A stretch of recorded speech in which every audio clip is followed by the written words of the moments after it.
chapter 8 of the book. Anybody can start with chapter 1. I began chapter 8 of the book with a story about Mary, who was found hanging in the yard of her grandparents' house on a First Nations reserve in British Columbia. She killed herself. She was 14. She was a First Nations Aboriginal Canadian. Her suicide has particulars. All suicides do. She'd been abused physically and sexually at home. Various other particulars. But we cannot understand why Mary saw no way out without recognizing that many other young Aboriginal Canadians reached the same desperate end. In fact, the suicide rate among young First Nation Canadians in British Columbia is 5 times the average for other young Canadians. The researchers who looked at this question pointed out that there were something like 200 bands of First Nation Canadians in British Columbia, all of whom were in what they described as bone-grinding poverty. So poverty is important.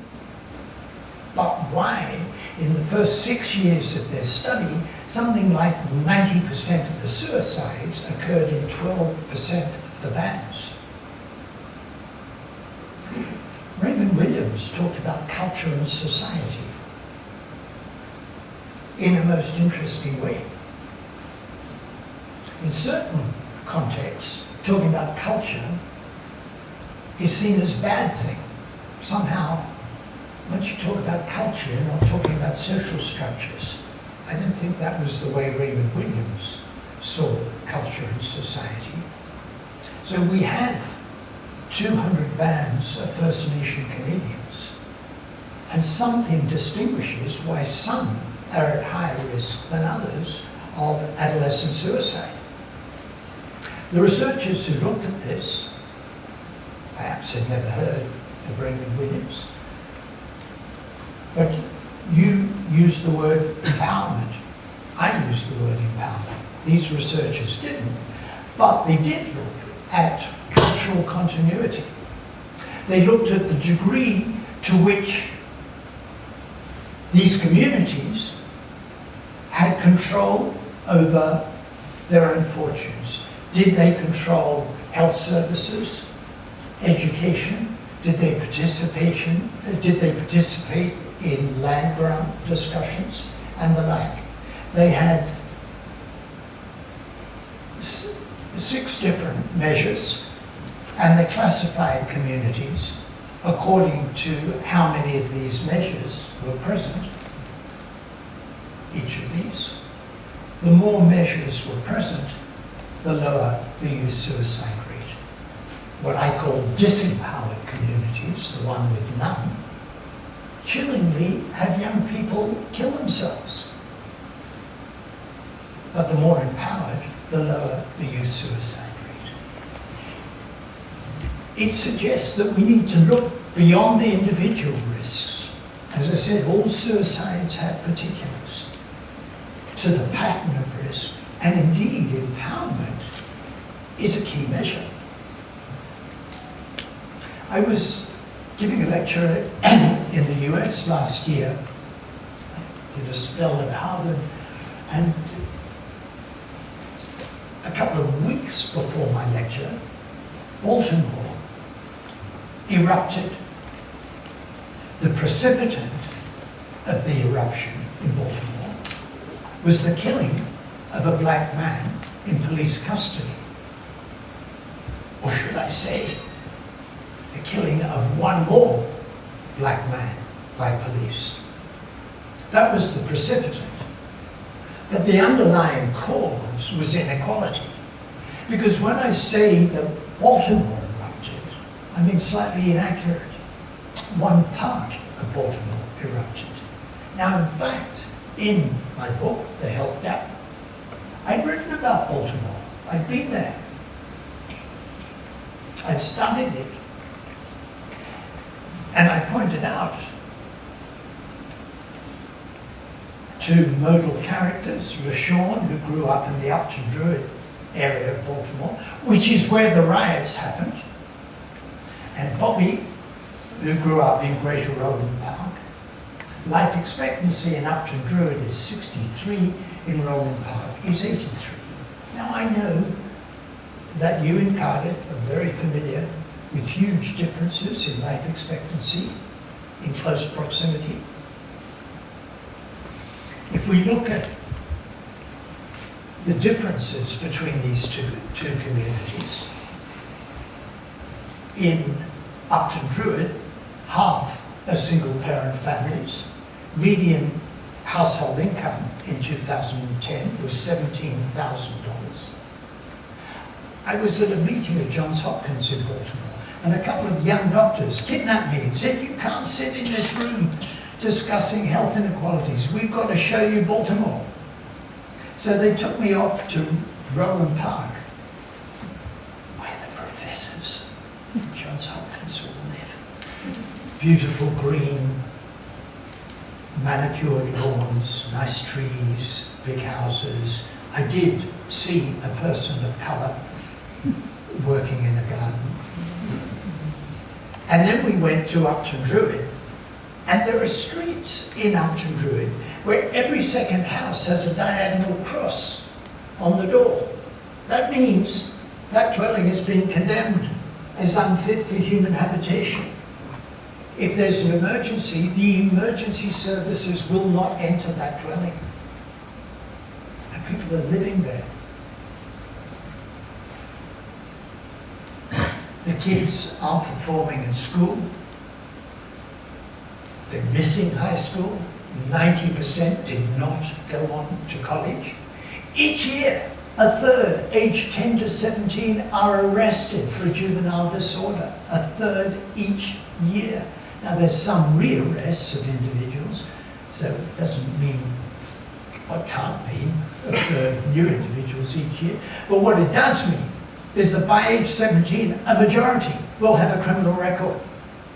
And you know what that means? You can't vote, probably can't get a job, can't be a member of community. It means enormous amounts of things. In 2005 to 2009, there were 100 non-fatal shootings for every 10,000 residents, and nearly 40, let's come off the bottom, nearly 40 fatal shootings, homicides. $17,000. Life expectancy for men, 63. That's 2 years shorter than the average in India. In India, median income, adjusting for purchasing power, is $5,500. 1/3, less than 1/3 of the poor bit of Baltimore. So they're incredibly rich on a global scale in the poor bit of Baltimore. It's not just money that's important. This is destitution of a different kind. They're not dying of infectious disease. They're not dying of dirty water. They're dying of homicide and other things that I'll show you about in a moment.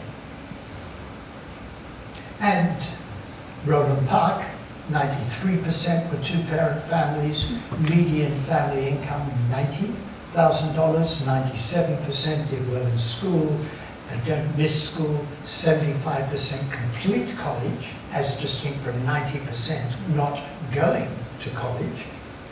Juvenile arrests, 1 in 50, compared with a third each year.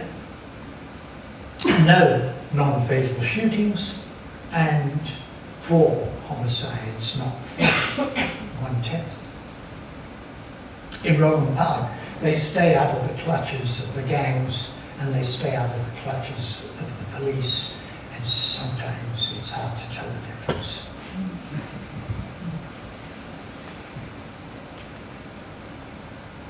I don't think crime causes ill health, and I don't think ill health causes crime. But I think the correlation between ill health and crime and civil unrest arises because of common causes, because of inequality of social conditions, because of the kind of living in condemned houses and being either killed by the gangs or arrested by the police and having no future is bad for civil unrest, and it's bad for health. But it's not just the difference between rich and poor. It's not just that the poor part of Baltimore or London or Cardiff, there's poor health, but it's a social gradient. This is figure 1 from the Marmot review. It's also the first figure in my book, The Health Gap. Did I mention that I didn't? Each of these dots represent a small area of England classified by income deprivation. So we have the least deprived at this end and the most deprived at that end. And the top graph is life expectancy. And you can see that people near the top have shorter life expectancy than those at the top. Those in the middle, shorter than those near the top. It's a social gradient all the way from top to bottom. The bottom graph is disability-free life expectancy. CMO Ruth Hussey remembers this, but we'll talk about it some other time. It's not just the difference between rich and poor. The gradient changes the conversation. It changes the scientific question. Trying to find explanations for why poverty is linked to poor health. It's a bit obvious. But why inequality is linked to poor health is less obvious. Why do people in the middle have worse health than people at the top? And I would argue that there's a continuity, that we shouldn't be looking for a different explanation for why people at the bottom have bad health. We should be looking for an explanation of why health varies with your place in the social hierarchy. And the implications of this bottom graph, disability-free life expectancy, there's a 17-year gap between the 5th centile and the 95th centile, which means on average, people have 8 fewer years of healthy life than if they were at the top. 8 fewer years of healthy life means an earlier onset of decline in grip strength, earlier onset of difficulty walking, earlier onset of decline in, what's it called?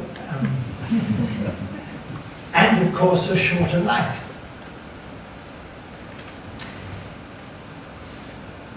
Think about poverty. What do you think about poverty? If you're of one political persuasion, you probably don't live in Wales. If you're of one political persuasion, you may say, well, the poor brought it on themselves, they're feckless and irresponsible, and they've got nobody to blame but themselves. And if you're of a different political persuasion, you might say, well, you know, it's not good that we have a lot of poor people around, it's a stain in a civilized society, and I feel about poor people a bit like I feel about the Siberian leopard. Actually, I don't know if there are any leopards in Siberia, but you know, somebody says it's going to go extinct unless you give £5, and you think, gosh, that's terrible, I'll give £5 for the Siberian leopard, and then I'll get back to what I do normally. Which what I do normally is I say, thank God that's not me. I'm not poor. So I feel a bit sympathetic for poor people, but it's not me. So whether you're on one side saying they brought it on themselves, or you're on the other side saying it's a pity, you say, at least it isn't me. That's not my problem. The gradient says it is your problem and my problem. It's all of our problem. Everybody below the very top. And we see it in the US. I get asked in the US, I don't care about poverty. They're much more upfront about it. I don't care. So yeah, we know we've got poor people, and they're mostly black. Well, they're not mostly black. I've got news. White men and black men, white women and black women, by years of education. The fewer the years of education, the shorter the life expectancy. In fact, down here, with few years of education, black and white look pretty similar. They're not mostly black. It's actually much more related to socioeconomic position than it is to colour. As one African American colleague said to me once, that race is a pigment of the imagination.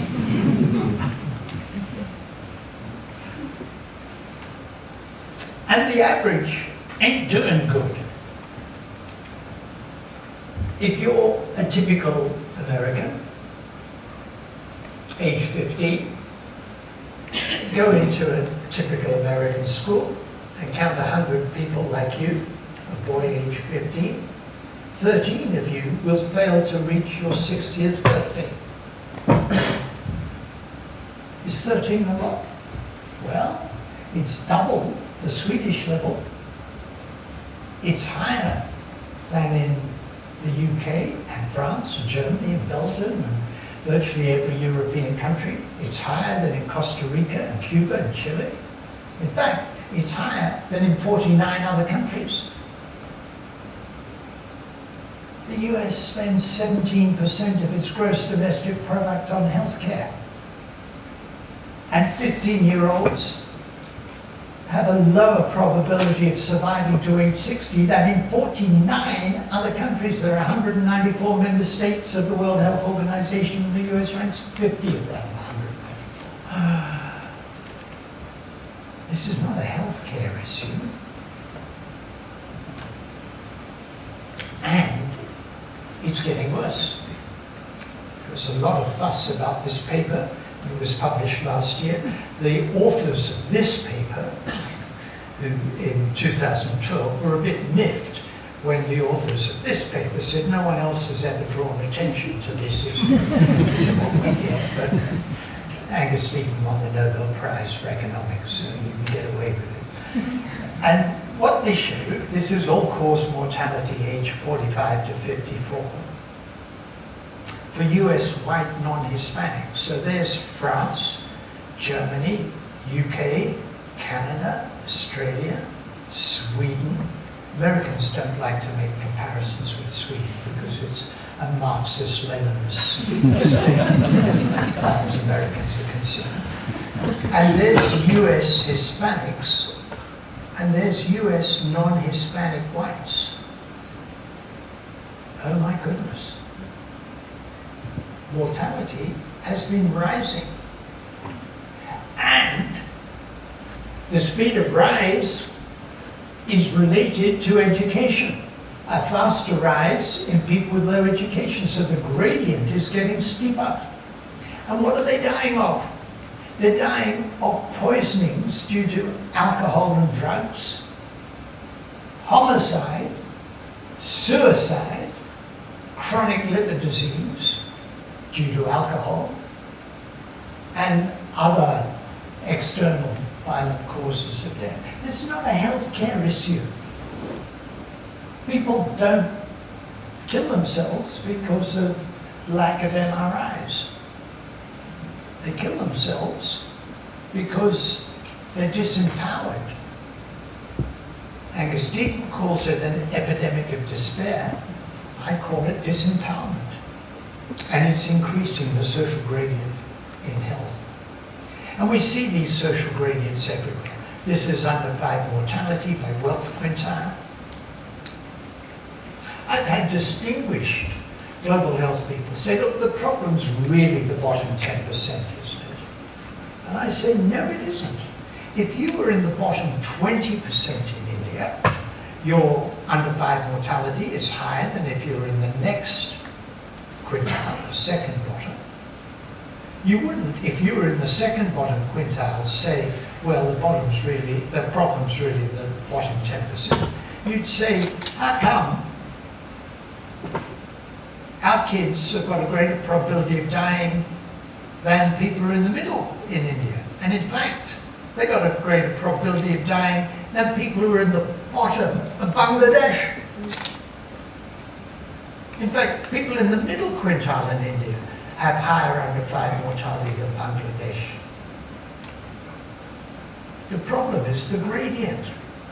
If you're in India, you want everybody to have the under 5 mortality of the top quintile.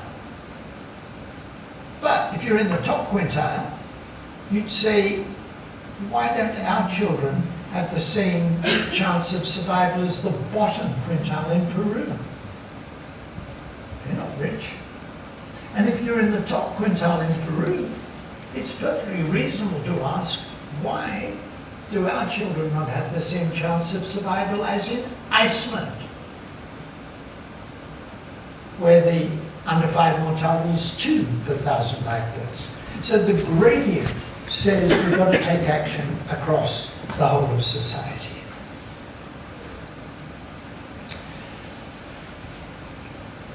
And related to what I was saying about poverty, Baltimore style,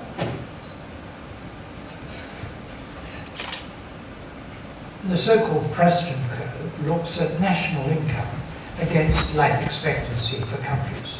At low levels of income, there's a steep relation between income and life expectancy.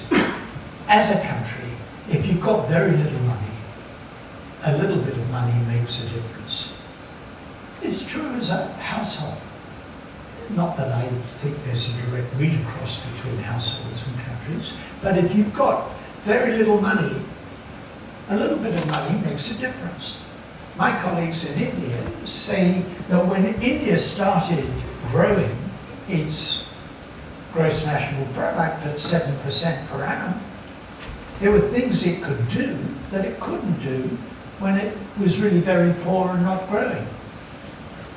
There's still huge problems in India, but a bit of money makes a difference and life expectancy improves. I was in Thailand the week before last. Thailand, life expectancy for men is 71 and for women is 79. Used to be a poor country with a lot of ill health. Now it's in the 70s. It's not very different from where we were in the United Kingdom in the 60s or early 70s. But when you get to a gross national income at purchasing power parities, Cuba, Costa Rica, Chile, Mexico, and you go all the way up to Luxembourg with its ill-gotten gains, there's very little relation between national income and life expectancy. It's not just money, as we know from Baltimore. They're very rich in Baltimore by global standards, but very poor health. It's social conditions. Now, if in a rich country you've got very little money relative to everybody else, your social conditions are worse. But it's not just the money. So what do we do about all of this? Can I boast? I'm not good at boasting, so let me try it out. I was giving a talk in a school last Friday. Yeah, last Friday in a school to a bunch of sixth formers. And the teacher who was organising the talks was from the English department. And when she introduced me, she actually said, he's a doctor, but he quotes novelists from English literature. So there you are, my boast is over. The English teacher approved. So I quoted Scott Fitzgerald. So we take a life course approach. Give every child the best start in life.